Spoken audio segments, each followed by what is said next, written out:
Sasa hivi mnyama ambaye sasa hivi yuko bora sio mwingine, anavisikia vidogo, mweupe, anakimbiaga hivi, anarukaruka, ana nyama nzuri, ukimla ile power. Mama yangu, kuleni sungura.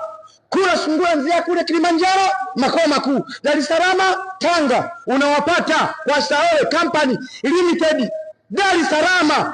Tupo, unaona sasa hivi kijimbi hiki.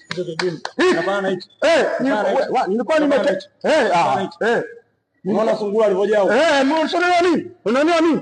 Tumekula sungura. Narudieni tena, nunueni sungura mkafuge, kopeshani sungura mkafuge. Huyu bosi Mungu kamleta huyu kijana, anakuja kutengenezea maisha. Ukifa maskini huku kaburini utaulizwa mali labuka, kwa nini ulikufa maskini? Mungu, sijaona kazi. Mbona nilimleta mkurugenzi aadhisha masuala ya sungura? Si na nini, malaika kule kaburini, kofi.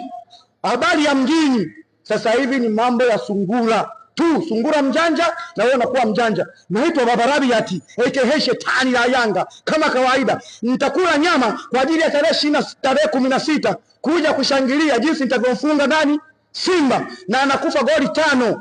Hii ndio Yanga bora, Yanga nzuri. Na habari ya mjini, na nawashaurini wachezaji wote wa Simba, mkitaka mumfunge Yanga labda mule sungura wa Saole Company Limited, hapo ndo mtanifunga. Bila kula nyama ya sungura hamtanifunga. Na nilikuwa naomba mkurugenzi, wakija kuwauzia sungura siwauzie wachezaji wa Simba, watanifunga kwa ile nyama itawapa nguvu. Mkwara pale atafanya kazi yake, mkurugenzi asije kawapa nyama ya sungura.